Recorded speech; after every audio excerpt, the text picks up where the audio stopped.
λόγου μας και θα συνεχίσουμε γρήγορα. Καλημέρα σας, καλώς ήρθατε.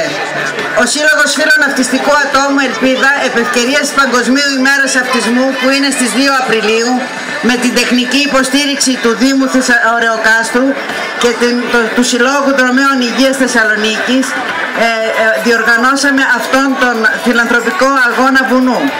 Εμείς σαν Σύλλογος Φιλοναυτιστικού Ατόμου, στην προσπάθειά μας να βοηθήσουμε αυτό το ειδικό σχολείο για την καλή του λειτουργία, ξεκινήσαμε τον αγώνα βουνού.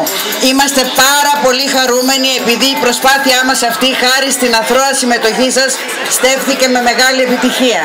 Σας ευχαριστούμε από καρδιάς για τη συμμετοχή σας. Να είστε όλοι καλά για να είστε παρόντες κάθε χρόνο. Στηριζόμαστε στη βοήθειά σας για να γίνει θεσμός ο αγώνας βουνού Αυτισμός Ελπίδα Ωρεοκάστρου. Επίσης, ευχαριστούμε